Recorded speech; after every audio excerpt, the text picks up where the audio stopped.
ฮัลโหลสบายดีทุกคนตอนเช้านี้เนาะค่ะก็มาจ้ามาผิวใสออร่านะคะใครที่อยากมีผิวใสออร่าเข้ามารัวๆตอนเช้าเขาก็มาจับกับคอลลาเจนเนาะกับมาลิงด้วยกันวิธีดูแลผิวให้ใสนะคะวิธีดูแลผิวให้ใสไม่ว่าวิธี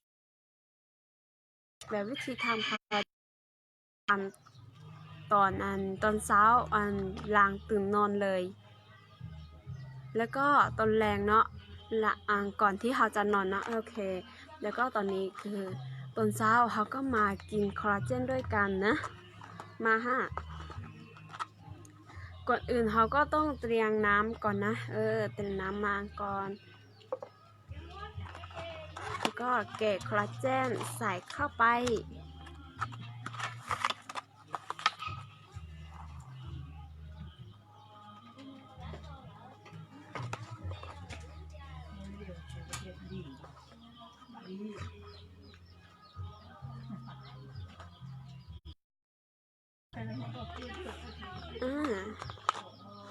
นี่เขาก็มากินคอลลาเจนด้วยกันนี่โอ้โหเนี่ยกินแล้วผิวใสออร่านะคะใครที่อยากมีผิวใสต้องฮักวันเลนไทน์นะคะรีบจากกันด่วนๆนะตอนนี้ก็คือตอนเช้าเนาะหน้ายังบ่ได้แต่งเลยหน้ายังบ่ได้แต่งหน้ายังบ่ได้ล้างเลย หน้ายังบ่ได้ล้างเลยนะคะมาให้ดูว่าตื่นเช้ามาผิวใสขนาดไหนผิวเวอร์ขนาดไหนตักจ้าตัก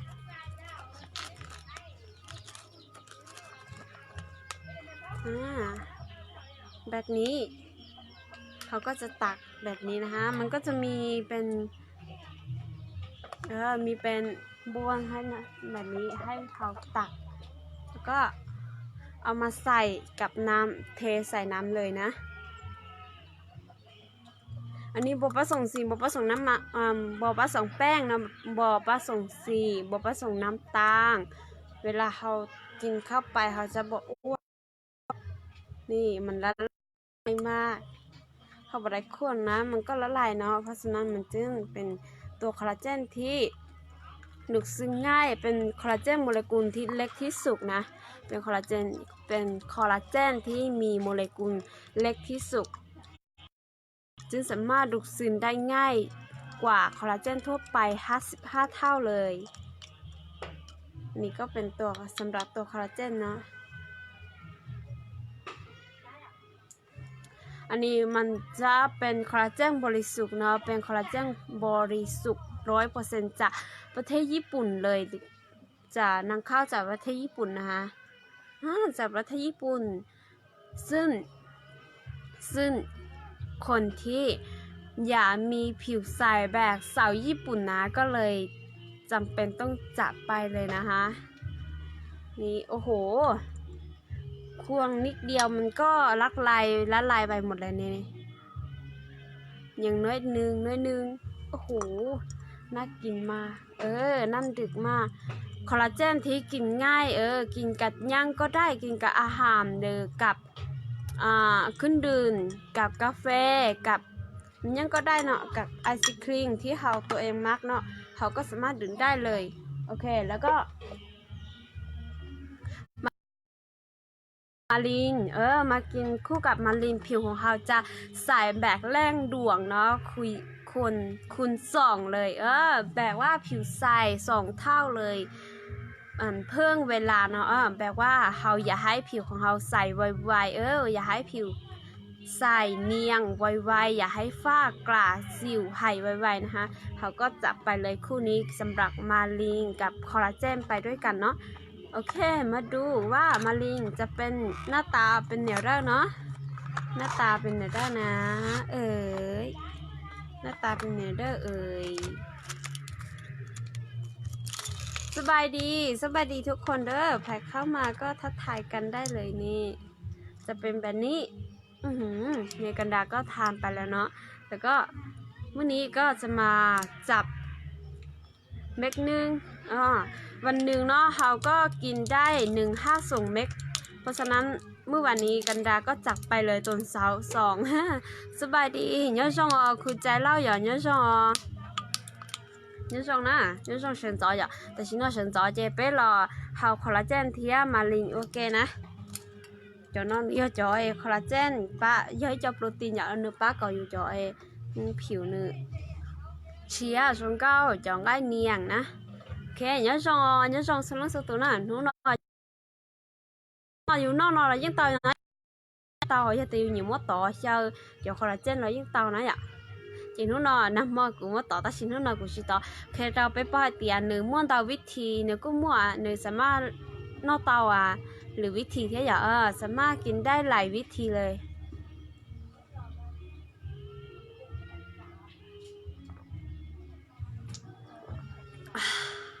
โอ้สดชื่นนี่แปลว่าเป็นคอลลาเจนพิษบริสุทธิ์เนาะขาวใสเหมือนน้ำเลยแต่ว่าคุณภาพบ่คือน้ำนะคุณภาพบ่คือน้ำอาจจะใสๆเหมือนน้ำนะเป็นคอลลาเจนบริสุทธิ์มันจึงใส่ได้แบบนี้ถ้าเป็นคอลลาเจนที่มีน้ำตาลมีสีมีแป้งเนาะมันก็จะบ่สามารถที่ใส่ได้แบบนี้นะนี่พิสูจน์ได้แบบชักแบบชักแจ๋วเลยชักแจ๋วนะมาฮะ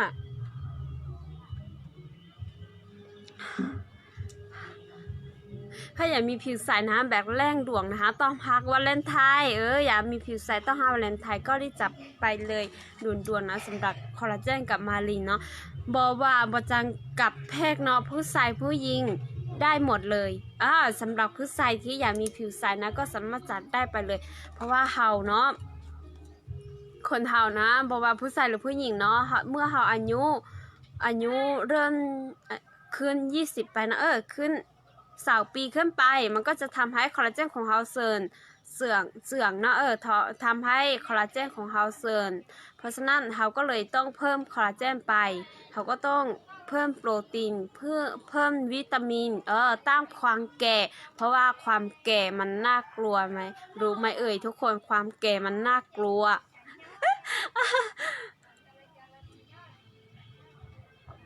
โอเคกินให้หมดเลยนะคะกินให้หมดเลย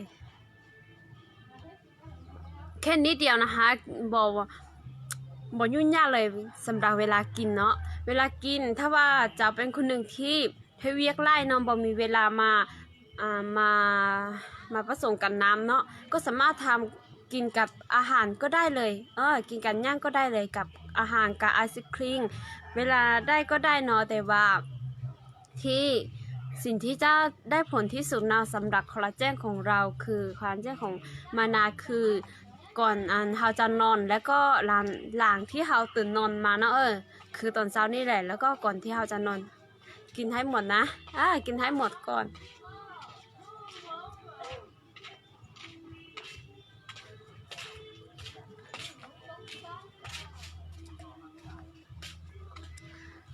มากินคอลลาเจนแบบมีความสุข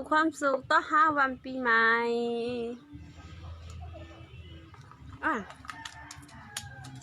วันปีใหม่สวยให้สุขนะคะปีนี้ถ้าอยากสวยให้สุขแล้วก็อยากได้ราคาพิเศษนะก็ทักมาด่วนๆนะคะยิ่งซื้อยิ่งสั่งไล่ยิ่งถูกลงนะคะทุกคนยิ่งสั่งไล่ยิ่งถูกลงเน่ ปีนี้นะคะไพ่บทสวยนะคะถ้าว่าเจ้าบทสวยคู่แข่งของเจ้าก็สวยถ้าว่าเจ้าบอลงมือเฮ็ด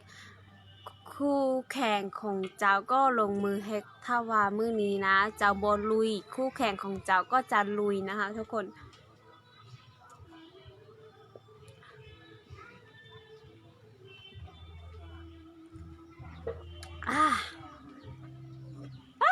บ่พอกินแน่ พอกินเลยนี่นี่ก็จะเป็นสำหรับตัวคอลลาเจนกับมาลินนะคะอันนี้เป็นกล่องนะคะเป็นวิตามินต้านแก่แล้วก็โปรตีนเพิ่มเสริมคอลลาเจนให้กับผ ผิวของเรานะสำหรับตัวคอลลาเจนอยู่ข้างในมันก็จะเป็นสีเม็ดสีขาวแบบนี้เป็นสิ่งที่น่ากินเพราะว่ามันขาวสะอาดแล้วก็ตัวมารีนด้วยมารีนครูต้ามารีนเนาะเป็นสองตัวนี้กินคู่กันผิวก็จะแดงขาวใสคูณ2 เท่าเลยนะทุกคนแดง10 คนว้าวบอเท่า1 คนกินเนาะเพราะฉะนั้นมื่อนี้เขาอยากฮู้อยากเห็นผลอยากฮู้ว่าเป็นยังเนาะมานาถึงดังไปถึงดาราช่อง7เลยทีเดียวทุกคนเก็บเมื่อวันนี้ทุกคนเห็นไหมแห่งบอสของมานาไหมเมื่อวันนี้เนาะบอสกำลังไทยไปถ่ายแบกบ่แม่นสิตึกแต้งเนาะตึกแต้งมากกับพรีเซนเตอร์ของมานานะคะกับสินค้าตัวใหม่นะสินค้าตัวใหม่ที่ให้อย่ามีหุ่นเพียวอย่ามีหุ่นที่ดีๆนะหุ่นดีสุขภาพดีอย่าลดความอ้วกอย่าลดความอ้วกอย่าลดหุ่นให้หุ่นดีหุ่นสวยหุ่นเพียวนะคะในปี2020นี้นะคะมานาจะลดหุ่นแบกหลักนะคะทุกคนที่ผ่านมาเนาะเขาลดหุ่นแบกว่ากินไปก็เห็นก็กินไปมันบ่ค่อยได้คุณภาพใครที่เคยกินยาลดความอ้วนเขาจะมีสำหรับมานาเนาะจะกำลังเปิดตัวสินค้าใหม่คือตัวอาหารเสริมนะคะลดความอ้วนเนาะของมานานะจะบ่แม่นยานะคะของมานาจะบ่แม่นยาลดความอ้วนแต่ของมานาคืออาหารเสริมเนาะลดความอ้วนใครที่อยากมีผิวให้อยากมีหุ่นดีๆนะคะอยากมีหุ่นแซ่บนะคะ รอดูนะคะเขาก็จะเปิดจองไว้นี้เนาะตอนนี้ยังบ่ได้เปิดจองเทือเพราะฉะนั้นใครที่อยากมีหุ่นเพียวไวๆนะคะก็ติดตั้งมานาของเขาให้ดีนะคะเพราะว่าปีนี้นะคะมานาแรงสุดๆเลยจะบอกให้ในปี2019นะคะมานาก็แค่น้ำจิ้นนะคะแต่ว่ามานาไข่ไป1 ปีเนาะเกลือ1 ล้านชิ้นเพราะฉะนั้นบ่ได้นักยังเนาะบ่ได้นักว่ามันนักยังนั้นยังแต่ว่านักแบบว่าสบู่คอลลาเจนมันยังก็แล้วแต่นะขายดีขายรวยขายให้แบบว่าสวยรวยแซ่บนะคะครบจบเลยมานาสวยรวยแซ่บคำนี้ชอบมากสุดๆเลยขอบใจนะคะที่ให้คำนี้มาคือบอสบอกว่ามานาเนาะบอกว่าจ้ารายการยังก็ออกมานักบอท่วงแล้วก็สำหรับพรีเซนเตอร์ใหม่ด้วยตึกแดงมาสำหรับดาราช่อง7นะคะดาราที่มีชื่อเสียงดังที่สุดแล้วก็มีชื่อเสียงแล้วก็เป็นดาราที่แบบว่าตั้งแต่เด็กเนาะก็มักละครที่เราแสดงนะละครที่เราแสดงนั่นคือใครไผ่ถ้าว่าไพ่เนาะทางกันดารแล้วอย่างก็ฮู้แล้วว่าแม่มไพ่นะแต่ว่าไผ่ที่อย่างบอติดไปดูเนาะเมื่อวันนี้กันดาก็หาแชร์คลิกที่บอสกับพรีเซนเตอร์ใหม่ไปไทยไปไทยสินค้ามาอันนี้ของจริงเลยนะคะของจริงนะของจริงเลยที่ว่าตึกเต้งมามากตึกเต้งหนักมาก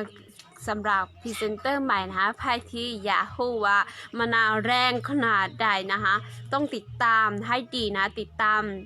ในช่องของกันดาเนาะใน Facebook ของกันดาแล้วก็ได้ในเพจเนาะเพจที่ชื่อว่ากันดาสวยสตรองออนไลน์ก็อีกเพจหนึ่งชื่อว่าคอลลาเจนมานาคอลลาเจนเนาะแล้วก็ภาษาเราว่าคอลลาเจนญี่ปุ่นนะก็เขียนภาษาอังกฤษแล้วก็ภาษาเราภาษาอังกฤษก่อนแล้วก็ภาษาเราที่หลังเนาะโอเคไพ่ที่ ใครที่อยากมีผิวใสนะคะก็ทักมาลงกันได้เนาะใครที่อยากได้โปรโมชั่นพิเศษก็ถ้ามาดูดวงตอนนี้กำลังมีโปรพิเศษด้วยแต่ถ้าใครที่บ่อยากได้โปรพิเศษนะคะบ่อยากได้โปรพิเศษนะคะช่วยบ่ได้เช่นกันเนาะแต่ถ้าว่าใครที่อยากได้โปรพิเศษเนาะตอนนี้เลยดูดวงนะคะโอเคสำหรับตอนเช้านี้กันดาก็มาแสกเท่านี้เนาะแปลว่ากันดามากินคอลลาเจนกับคูต้ามาลินเนาะนี่เป็นดูกล่องไป นี่สีฟ้าสวยมากทุกคนเห็นไหมสีฟ้าเป็นไงเอ่ยแล้วไพ่ที่อยากฮู้เนาะอยากฮู้ว่าในกล่องมันหรูหราขนาดนี้แล้วคุณภาพมันจะขนาดได้เนาะขนาดใดนะคะก็ต้องลงเองด้วยตัวเองนะคะโอเคสำหรับวันนี้ลาไปก่อนนะคะบ๊ายบาย